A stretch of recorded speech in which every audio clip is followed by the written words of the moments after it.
એક ઠાકોર સમાજની છોકરીએ સોંગ ગાયું છે કે જાંબુડાની પાળમાં ભીલણે માર્યો રે ગરાસિયો.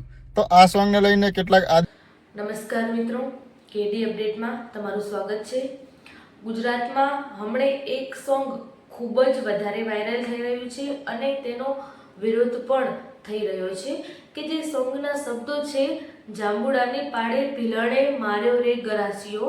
આમાંથી ગરાસિયા સમાજના લોકો ખૂબ જ રોષે ભરાયા છે અને આના કારણે અલગ અલગ સમાજને એકબીજાના વિરોધ કરે એવા વિડીયો સોશિયલ મીડિયા ઉપર નાખી રહ્યા છે.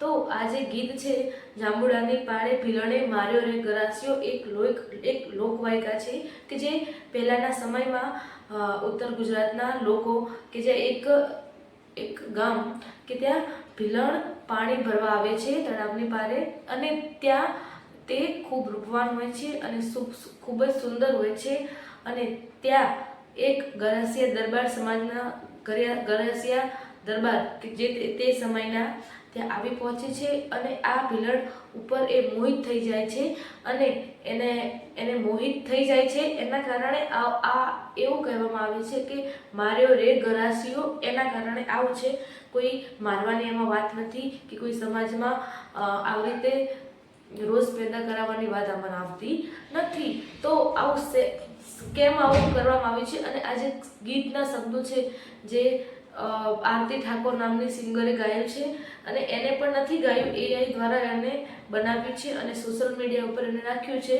તો આના કારણે આ ઠાકોર સમાજના અલગ અલગ આવા ગીતો બની રહ્યા છે. તો એક છોકરો નાનો અમીરગઢનો છે અને તેને એક ખૂબ જ ખરાબ કહીએ તો એને એવું કામ કર્યું છે અને એને એવું ગીત બનાવ્યું છે કે અમીરગઢની બજારમાં ગરાસીએ માર્યા રે ઠાકરડાને. આજે ઠાકરડા શબ્દ વાપર્યું છે અને માર્યા રે અને દોડાવીને બજારમાં માર્યા રે ઠાકરડાને ગરાસીએ આવું ગીત બનાવ્યું છે. તો આનાથી પણ ઠાકોર સમાજના લોકો ખૂબ જ રોષે ભરાયા છે અને એમ કહે છે કે આવું ગીત અમારા માટે શા માટે તમે બનાવી રહ્યા છો, કે આમાં એક લોકવાયકા છે કે જે ખાલી પહેલાંથી ચાલતી આવે છે અને આના ઉપર આવા ઘણા ગીતો બનતા રહ્યા છે. તો આ માટે જ ઠાકોર સમાજને જ કેમ આવું ગીત બનાવવામાં આવ્યું, બીજા કોઈ સમાજને બનાવવામાં આવ્યું નહીં. અને આમાં સિંગર છે એ આરતી ઠાકોર પણ હતા અને બીજા એક પ્રજાપતિ એ પણ સિંગર હતા. તો એમનું કેમ નહીં અમારું કેમ? અને આવી જે નવા જે ઇન્ફ્લુએન્સર છે, યુટ્યુબરો છે, એ આવા સોશિયલ મીડિયામાં જે આવું ગીત બની રહ્યું છે તો એનામાં અલગ અલગ રોસ્ટ મારી રહ્યા છે કે કેમ આવું ગીત બનાવ્યું છે, એના ડિલીટ કરી નાખો. તો આવું સમાધાન કરીને તમે સૌ આ ગીતને ડિલીટ કરી નાખો એવી બધાની નમ્ર વિનંતી છે. અને તમે જો તમે ખુદ આવા વિડીયો સોશિયલ મીડિયામાં નાખશો તો તમે ખુદ જ બદનામ થવાના છો, એકબીજા સમાજ જ બદનામ થવાનું છે.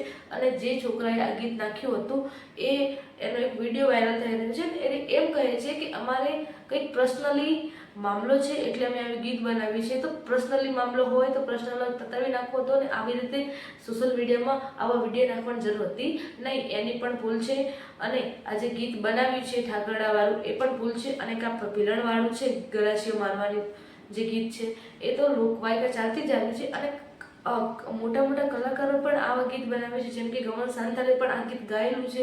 તો એના પર કોઈ રોસ્ટ ના માર્યો. અને આરતી ઠાકોર નામની જે છોકરીએ આ ગીત બનાવ્યું એને બનાવ્યું નહોતું, એ દ્વારા ગાયું હતું અને એને સોશિયલ મીડિયા પર નાખ્યું હતું અને એના પર કેમ રોસ્ટ મારવામાં આવે છે? બીજા કલાકારો મોટા કલાકારો એના પર કોઈ રોસ્ટ ના મારવામાં આવ્યું અને આમાં ડાયરેક્ટ રોસ્ટ મારવામાં આવ્યું. તો આવું કેમ બને છે અને આગળ શું થશે? આવી નવી અપડેટ માટે અમારા કેડી અપડેટ ચેનલને સબસ્ક્રાઈબ કરો, વિડીયોને લાઈક કરો અને વધારે શેર કરો કે જે આવી નવી જે માહિતી છે અમે તમારા સુધી પહોંચાડી શકીએ. આજે બસ આટલું જ.